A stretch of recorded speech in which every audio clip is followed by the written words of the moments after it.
Welcome back, my movie lovers, to another Norman Zedrick the Critic review. I'm Alec Perez. Today is a very special day. You guys may know that I am currently wearing one of my Beatle shirts, which I normally wear throughout most of my reviews. I had to wear this today, which you guys have probably guessed that today I'm going to be talking about the Beatles. But before we begin, be sure to like this video, subscribe to the channel, and link the bell to get notified about every ranking of Norman Zedrick the Critic's reviews. So today I want to talk about Beatle Mania. And the reason I am talking about one of the most iconic and one of my favorite bands is because they have now two documentaries about the rooftop concert and the history of making songs for Abbey Road and the Let It Be albums. The Get Back, that was directed by Peter Jackson, and the newest edition of a re-release, the Let It Be documentary film that is directed by Michael Lindsay Hogg, that kind of helped with the making from 1969. Just to give you guys a quick update, if you don't know who the Beatles are, well,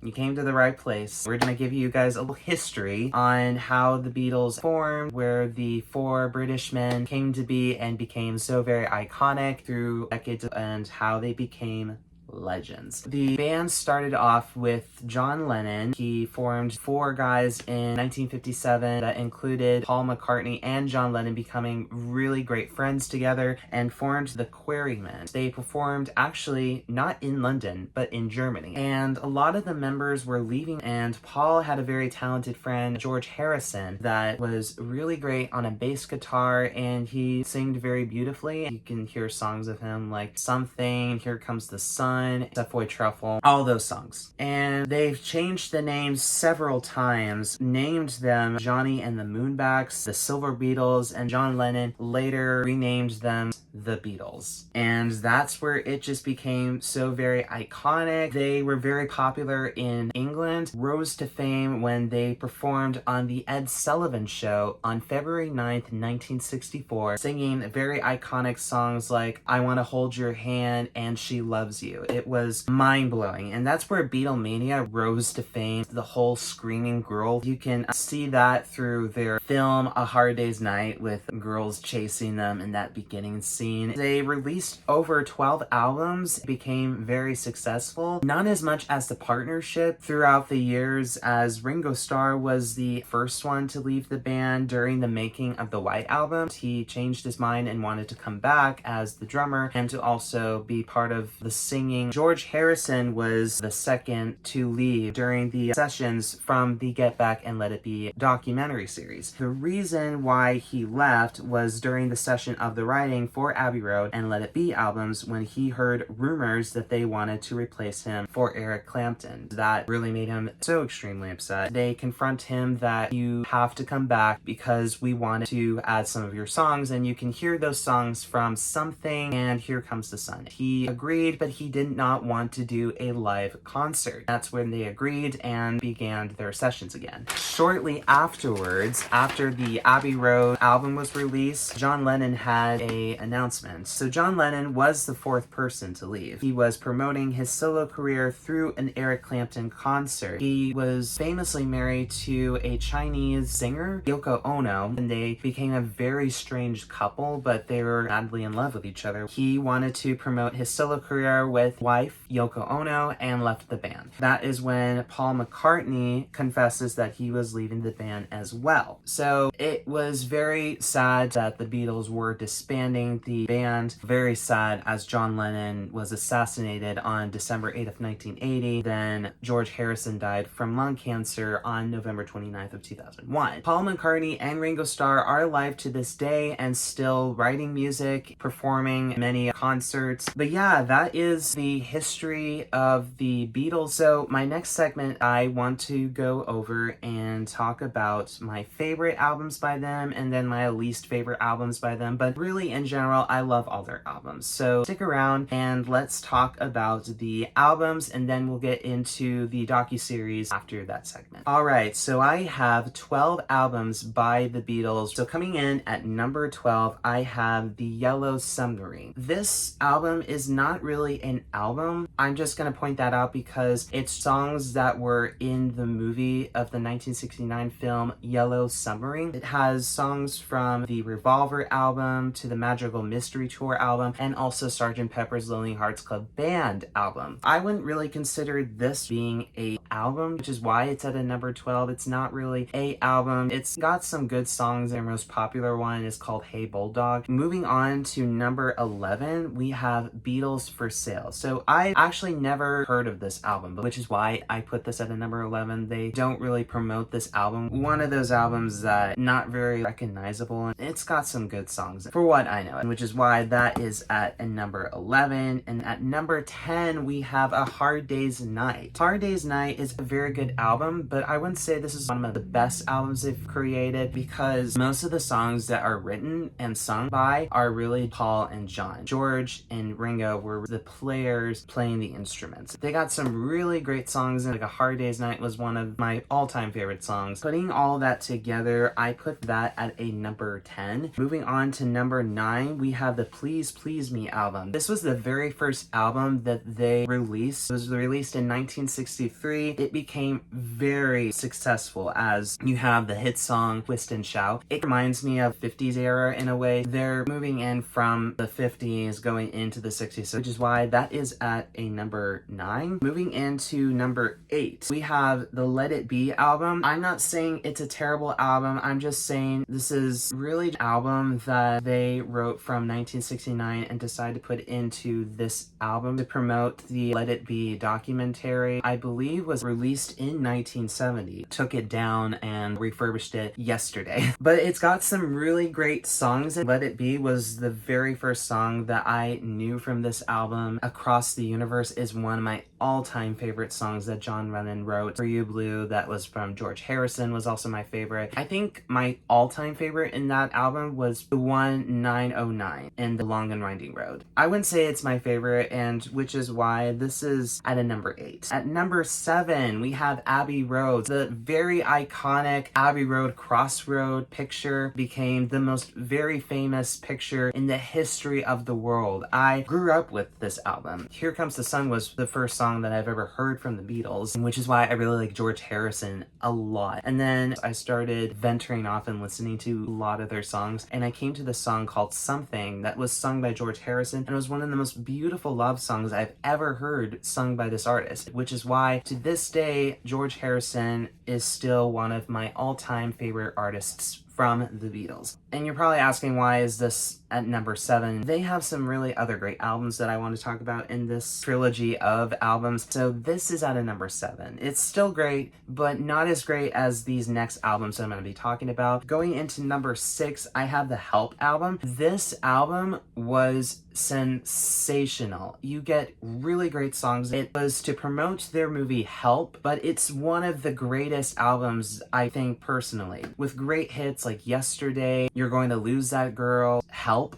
It became very sensational, and I think this album was great. Really great enough that I think, for those who do not know who the Beatles are, I would recommend listening to this album. Now, we are getting officially to the top 5 list. So, number 5, I have The Magical Mystery Tour. This was the greatest album. This was what made me like Beatles songs. With Penny Lane, Strawberry Fields Forever, Hello and Goodbye, Your Mother Should Know, and I Am the Walrus. I never really liked All You Need Is Love, but this was a song that made me start liking the Beatles a lot. It's still one of the greatest albums, but not one of my favorites, but it deserves that top 5 list. But moving on to the next album, when I heard this album, this changed me forever. Rubber Soul. Rubber Soul was, oh my gosh, mind-blowing. Talk about great music in this album and one of the most sensational things ever heard. Let's talk about some really great songs that George Harrison sings. Think for Yourself, If I Needed Someone, and other songs that I can't think of. But those are my top 2 favorite songs that were sung by George Harrison. There are other great songs in this album. First song that I heard in this album was In My Life. Is still a very unique, great song that Paul McCartney and John Lennon wrote. Norwegian Wood is actually a really good song too. That Reason is at a number 4. Moving on to number 3. So we got the top 3 lists, the winners of this amazing top favorite albums. We have Revolver. If you have not heard Revolver. This is where they really venture into the electropop sounding to their music. I gotta say, they executed it very well and became very successful. There are a lot of great songs. They got Yellow Submarine, Good Day Sunshine, Taxman, and many other great songs. My favorite George Harrison song was I Wanna Tell You. But anyways, this album is so great that I think everybody should go and listen to this album. This is why that one is at a number 3. We are getting to the top 2 favorites that are just so good. This was a very hard decision to put this at a number 2 because I listened to this album like every day. But we are getting to one of my most amazingly good favorite albums, Sgt. Pepper's Lonely Hearts Club Band. And if you have not heard this album, go listen to it right now. I'm telling you, this album is so amazing. Talk about great electropop sounding from 1967. It was so amazing, and I think everybody should go and listen to this album. The song that really got me to loving this album was Lucy in the Sky with Diamonds and With a Little Help with My Friends. That was the best songs that I've heard from this album, and it is so amazing. To top that off with my favorite song, I have so many favorite songs, it's crazy. This one was so gripping, and they actually had an orchestra. A Day in the Life was so awesome to hear this song. I love it so much. But ladies and gentlemen, we are getting to the number 1 album. The album that changed me forever. At number 1, we have the White Album. The White Album, oh my gosh, so amazing. Let's talk about an album that I think deserves so much awards. This was amazing, mind-blowing, so great to hear, and one of the best things to hear in music history. We're talking about the greats: Blackbird, Dear Prudence, While My Guitar Gently Weeps, Happiness is a Warm Gun, Sexy Sadie, Savoy Truffle, and many others that are so great. I am very honored and to put this at number 1. But that is all the albums in here. To top off the last segment, I'm going to talk about my favorite artists. So you guys obviously know that number 1 is George Harrison. Number 2, Ringo Starr. John Lennon, I put him at last place. He's a good singer, but he's very weird. Paul McCartney is at that 3rd spot. I think the girls idolized him too much. He sings way too much in a lot of the songs. I mean, he has a good voice. I will say that. He has a really great voice, but I'm full on ears hearing either a George Harrison or Ringo Starr song. So sorry, John and Paul. You're great, but not as great as George and Ringo. But anyways, so let's continue on and talk about the docuseries. Moving on into the segment, let's talk about the documentaries that are on Disney Plus and can watch for those who are subscribers. So we're going to talk about Peter Jackson's direction of the Beatles Get Back docu-miniseries. Before getting into that, let's talk about the achievement both of these docuseries made. For the Get Back miniseries, this made a 93% Fresh Critics Reward and with a 94% audience score. But then going into the Beatles Let It Be documentary, I have this at 86% with critics and 88% audience score. What do I find better? I think I enjoy the miniseries of the Get Back because it gives you full-on depth of when they started writing songs for the Abbey Road and Let It Be albums. It goes into the process of when they began their rooftop concert. And then with this one, I don't know, it's a more shorter version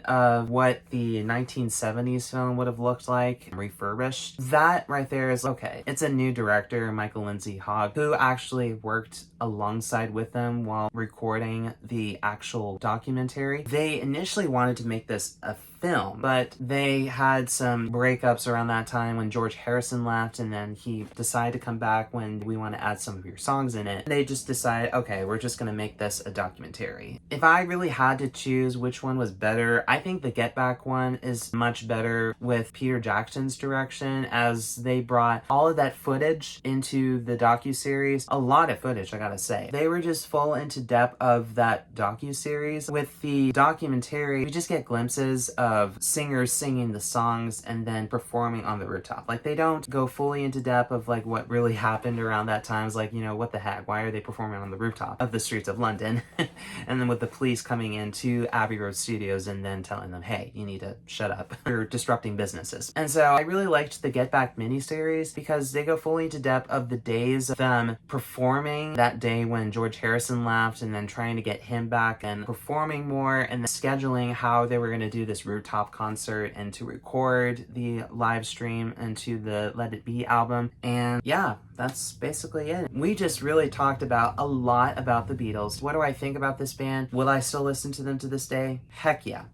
You will hear me listen to them often. I have most of all their albums here on vinyl. I don't listen to them quite often, and I really should, either doing homework and everything like that. I am very happy and proud to listen to them. But I captured everything, guys, about this amazing band here. But if you guys really like this video, I appreciate if you give this video a like, and be sure to subscribe to my channel. And also, we have Instagram and Facebook, so if you need updates on anything, this is the review channel to review it. But with that being said, thank you guys again so much for watching this Beatle Mania review, and I hope you guys have a wonderful rest of your day.